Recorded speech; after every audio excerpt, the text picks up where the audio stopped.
أعوذ بالله من الشيطان الرجيم قل هذه سبيلي أدعو إلى الله على بصيرة أنا ومن اتبعني وسبحان الله وما أنا من المشركين. شهر رمضان الذي أنزل فيه القرآن هدى للناس وبينات من الهدى والفرقان. إن الحمد لله نحمده ونستعينه ونستغفره ونؤمن به ونتوكل عليه ونعوذ بالله من شرور أنفسنا ومن سيئات أعمالنا من يهد الله فلا مضل له ومن يضلله فلا هادي له وأشهد أن لا إله إلا الله وحده لا شريك له وأشهد أن محمدا عبده ورسوله. يا أيها الذين آمنوا اتقوا الله حق تقاته ولا تموتن إلا وأنتم مسلمون. يا أيها الناس اتقوا ربكم الذي خلقكم من نفس واحدة وخلق منها زوجها وبث منهما رجالا كثيرا ونساء واتقوا الله الذي تساءلون به والأرحام إن الله كان عليكم رقيبا. يا أيها الذين آمنوا اتقوا الله وقولوا قولا سديدا يصلح لكم أعمالكم ويغفر لكم ذنوبكم ومن يطع الله ورسوله فقد فاز فوزا عظيما. أما بعد فإن خير الحديث كتاب الله وخير الهدي هدي محمد صلى الله عليه وسلم وشر الأمور محدثاتها وكل محدثة بدعة وكل بدعة ضلالة وكل ضلالة في النار. فاعوذ بالله من الشيطان الرجيم. بسم الله الرحمن الرحيم. واعبد ربك حتى يأتيك اليقين.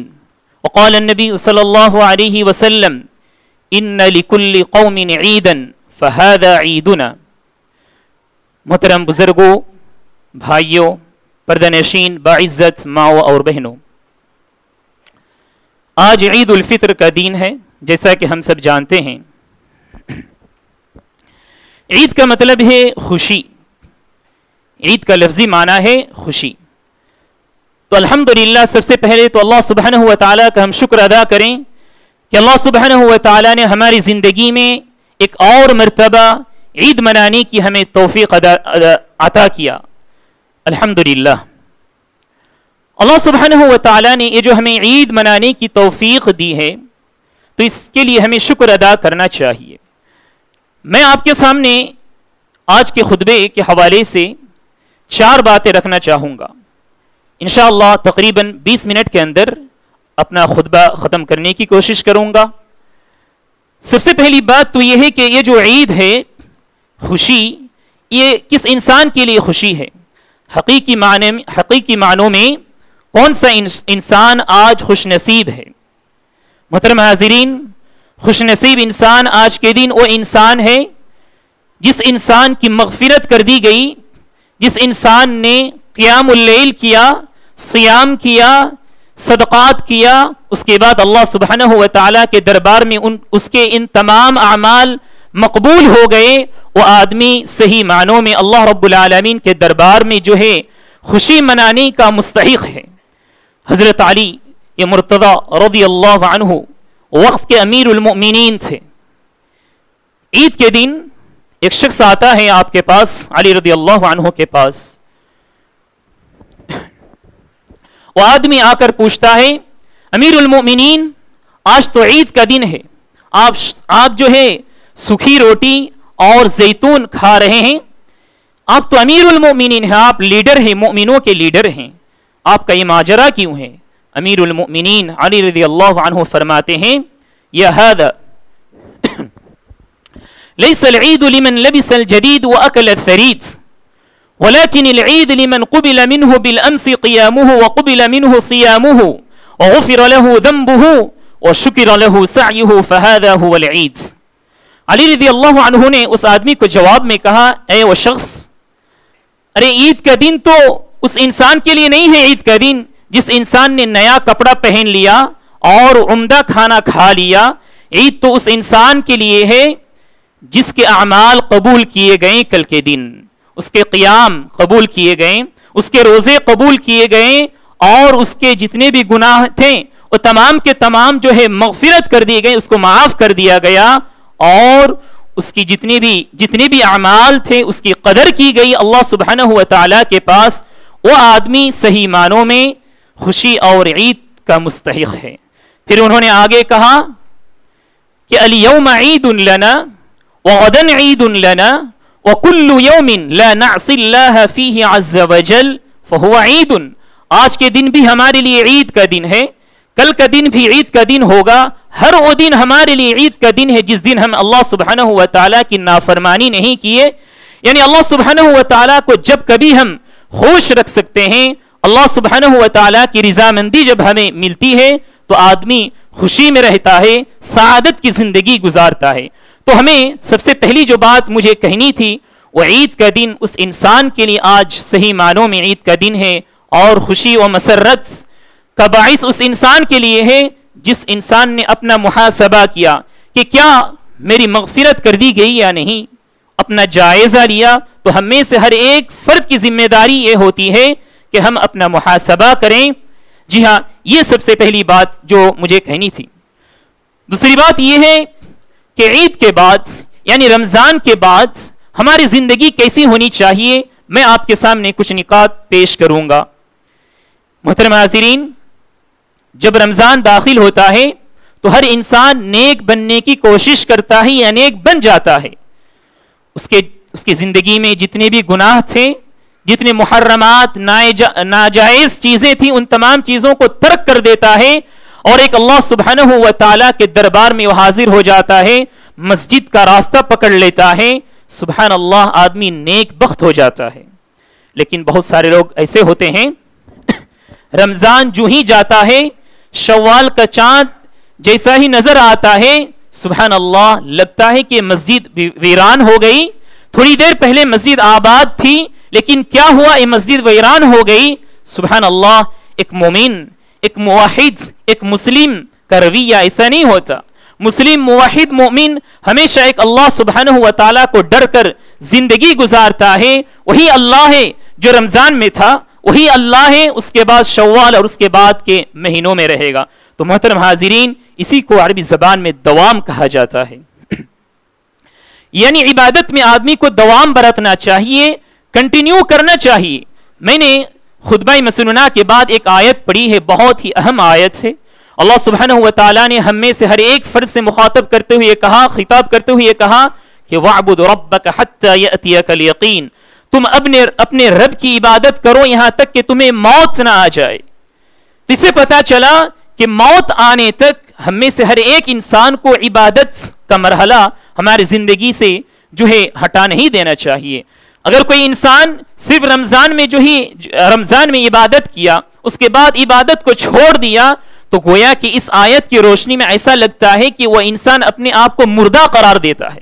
اللہ تعالیٰ نے کہا کہ آپ جو ہے موت آنے تک عبادت کرو. بہت سارے علماء نے ایسا کہا، جو آدمی مسلمان تو کہتا ہے اپنے آپ کو، لیکن نمازیں نہیں پڑھتا، روزے نہیں رکھتا، بہت سارے اعمال نہیں کرتا، گویا کہ وہ آدمی اپنے آپ کو یہ ثابت کر رہا ہے کہ وہ جو ہے زندہ مردہ ہے، چلتا پھرتا مردہ ہے وہ آدمی. سبحان اللہ. تو ہمیں سے ہر ایک کو چاہیے ہم دوام برتیں. پیارے نبی صلی اللہ علیہ وسلم نے فرمایا، احب الاعمال الى اللہ ادومها وان قل. اللہ سبحانہ و تعالیٰ کے نزدیک سب سے بہترین عمل وہ عمل ہے جو ریگولر کیے جائے، جو کنٹینیو ہم کر سکیں. وہ اعمال اللہ سبحانہ و تعالیٰ کے نزدیک سب سے محبوب عمل ہے. پھر کہا گرچہ وہ عمل تھوڑا ہی صحیح. اس کے بعد محترم حاضرین،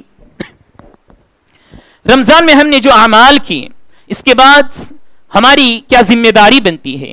عمل کر لینے کے بعد آدمی کو مطمئن نہیں ہو جانا چاہیے کہ بس میں نے تو عمل کر لیا، بس میری ذمہ داری ختم ہو گئی. جی نہ، ایسی نہیں، بلکہ آدمی کو چاہیے کہ وہ اس اعمال کی مقبولیت کے لیے، قبول ہونے کے لیے اللہ سبحانہ و تعالیٰ سے دعائیں کریں کہ اے پروردگارا، میں نے جو عمل کیا ہے تو اسے شرف قبول عطا فرما. ہم جانتے ہیں ابراہیم اور اسماعیل علیہم السلام بہت جو ہے جلیل القدر پیغمبر میں سے ان کا شمار ہوتا ہے. جب یہ کعبۃ اللہ کی تعمیر کے کام سے فارغ ہوئے، کعبۃ اللہ کی تعمیر کا کام کتنا بڑا کام ہے، لیکن اس کے باوجود وہ خوش نہیں ہو گئے, اپنے عمل سے مطمئن نہیں ہو گئے کہ بس ہم نے تو بہت بڑا کام کر دیا, اللہ سبحانہ و تعالیٰ کے پاس ہمارا اجر ثابت ہو گیا, بلکہ انہوں نے اللہ رب العالمین سے دعائیں کی. وَإِذْ يَرْفَعُ إِبْرَاهِيمُ الْقَوَاعِدَ مِنَ الْبَيْتِ وَإِسْمَعِيلُ رَبَّنَا تَقَبَّلْ مِنَّا إِنَّكَ أَنْتَ السَّمِيعُ الْعَلِيمُ, پروردگارا تو ہم سے ہمارے اعمال کو قبول فرما, تو بہت سننے والا اور جاننے والا ہے. تو قبول کروانے کے لیے اللہ سبحانہ و تعالیٰ سے ہمیں دعائیں کرنے کی بہت ضرورت ہے. اس کے بعد محترم حاضرین, آج کے دن ہم سب کو چاہیے کہ ہم اب تو الحمدللہ نماز سے بھی فارغ ہو گئے, اب خطبے سے انشاءاللہ تھوڑی دیر میں فارغ ہو جائیں گے. اس کے بعد ایک دوسرے کو چاہیے دعائیں دیں, صلہ رحمی اپنے درمیان پیدا کریں. صحابہ اکرام رضوان اللہ علیہم اجمعین ایک دوسرے کو جو ہے دعائیں دیا کرتے تھے, تقبل اللہ منا ومنکم صالح الاعمال, کہ اللہ سبحانہ و تعالی ہم سے اور تم سے تمام اعمال کو قبول فرما لے. یہ دعائیں ہم آپس میں دینا ہے. محترم حاضرین, صلہ رحمی کا مطلب یہ بھی ہے کہ ہم آپس میں جو ہمارے رشتہ دار ہیں, اگر انسان کے ناطے کچھ رنجش ہو جائے, کچھ بات ہو جائے, چھوٹی بڑی بات, تو آج کے دن چونکہ خوشی کا دن ہے تو یہ دن ہم سے ہی مطالبہ کرتا ہے کہ ہم خوشی کو زندہ کریں, خوشی کو زندہ کریں.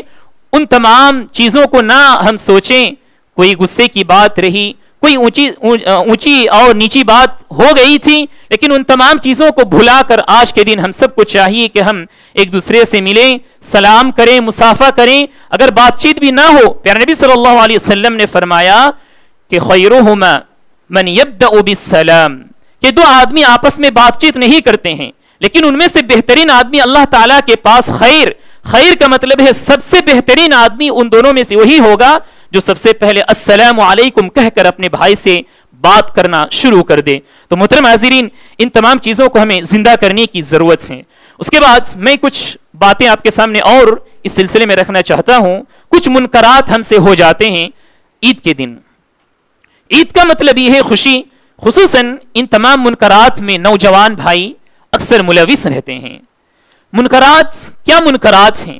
مثال کے طور پر تفریح کے لیے نکل جانا, اور تفریح تو الحمدللہ اچھی بات ہے, لیکن تفریح میں شراب نوشی وغیرہ وغیرہ جو محرمات ہیں ہمیشہ کے لیے, تو بہت سارے مسلمان بدقسمتی سے یہ سوچتے ہیں ہم بھی دوسروں کی طرح خوشیاں منائیں گے اس طرح سے. محترم حاضرین, یہ ہمارا طریقہ نہیں ہے.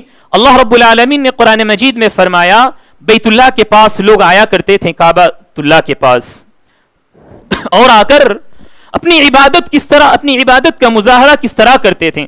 تالیاں بجا کر, سیٹیاں بجا کر مظاہرہ کیا کرتے تھے. اللہ سبحانہ و تعالی نے فرمایا وَمَا كَانَ صَلَاتُهُمْ عِنْدَ الْبَيْتِ إِلَّا مُكَاءٌ وَتَصْدِيَةٌ, ان کی نماز, ان کا عبادت کا طریقہ کیا ہے؟ تالیاں بجانا اور سیٹیاں بجانا. گویا کہ مسلمان کا طریقہ نہیں ہے. تو ہم سب کو چاہیے ان تمام چیزوں سے ہم دور رہیں.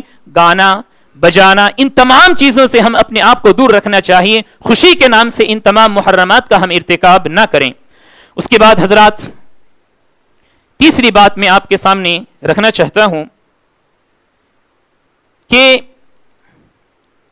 اللہ سبحانہ و تعالی نے ہمیں جو, بلکہ یہ چوتھی بات ہوگی, اللہ سبحانہ و تعالی نے جو ہمیں عید منانے کی توفیق دی ہے, ہم عید منا رہے ہیں الحمدللہ, لیکن بہت سارے لوگ ایسے ہیں ہمارے معاشرے میں, ہمارے مسلمان گھرانوں میں سے, جو آج اپنی فیملی کے ساتھ نہیں ہیں. وہ اپنے فیملی کے ساتھ نہیں ہیں. ہماری آواز کو بلند کرنے کے لیے آگے بڑھ کر حصہ لیے, اور کون ہیں؟ جو آج جیل کی سلاخوں کے پیچھے ہیں. اب ہم جانتے ہیں کہ کچھ مائیں ہیں جو اپنی اولاد کو چھوڑ کر آج عید منا رہی ہے, ان کی عید ادھوری ہے. کچھ بچے ہیں جو اپنے باپ کو چھوڑ کر عید منا رہے ہیں. تو اس طرح سے بہت سارے نوجوان اور بڑے لوگ بھی ہیں, بڑی عمر کے بھی لوگ ہیں, مختلف عمر کے لوگ ہیں جو آج جیل کے پیچھے ہیں. تو ہم سب کو چاہیے کہ ان کو ہم یاد کریں. کس طرح یاد کریں؟ ہم ان کی مدد کریں. کس طرح سے مدد کریں؟ کہ ان کی جو فیملی ہے, ان کی فیملی کی دیکھ بھال کرنے کے لیے مالی تعاون کی سخت ضرورت ہے, اور اسی طرح سے ان کی رہائی کے لیے بھی جو کیس لڑائی کی جا رہی ہے اس کے لیے بھی بڑی رقم کی ضرورت ہوتی ہے, ہم سب جانتے ہیں.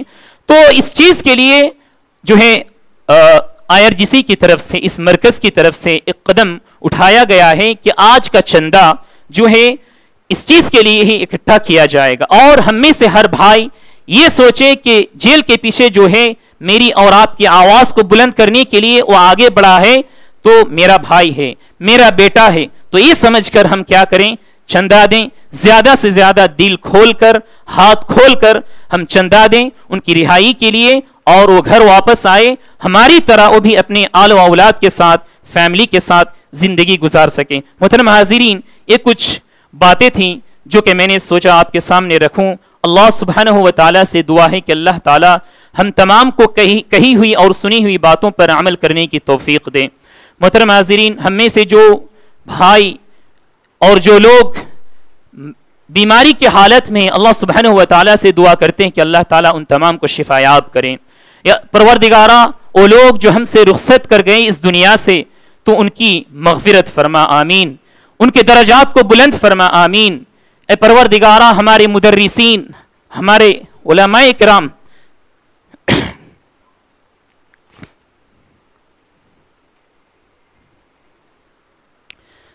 جی ہاں، تو ان تمام چیزوں کو ہمیں یاد رکھنا چاہیے۔ محترم حاضرین، ایک اور بات جو چھوٹ گئی تھی مجھے کہنا تھا کہ آج جو ہماری جو ہے یہ جو ذلت اور یہ جو رسوائی ہو رہی ہے، یہ کیوں؟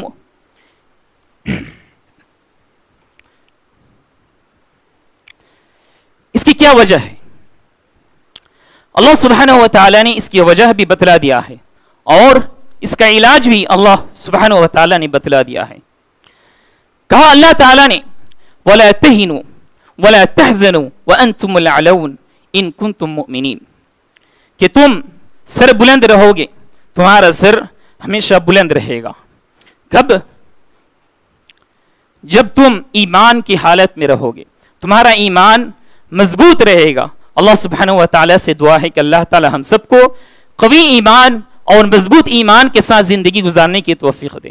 محترم حاضرین، ہمارے جو اسلاف تھے صحابہ اکرام رضوان اللہ علیہم اجمعین، وہ تعداد میں کم تھے، وہ مال بھی ان کے پاس کم تھا، اس کے باوجود جو طاقت ان کے پاس تھی وہ تھی ایمان کی طاقت۔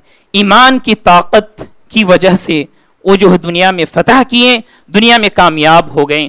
بس انہی چند باتوں پر میں اپنی تقریر ختم کر رہا ہوں۔ اللہ تعالیٰ سے دعا ہے کہ اللہ تعالیٰ ہم سب کو قبول فرمائے، ہماری عبادتوں کو اللہ تعالیٰ قبول فرمائے، ہمارے تمام اعمال کو اللہ تعالیٰ قبول فرمائے جو کہ ہم نے رمضان المبارک میں کیا، اور اللہ تعالیٰ زندگی بھر ہمیں اسے یاد رکھنے کی توفیق دے، آمین۔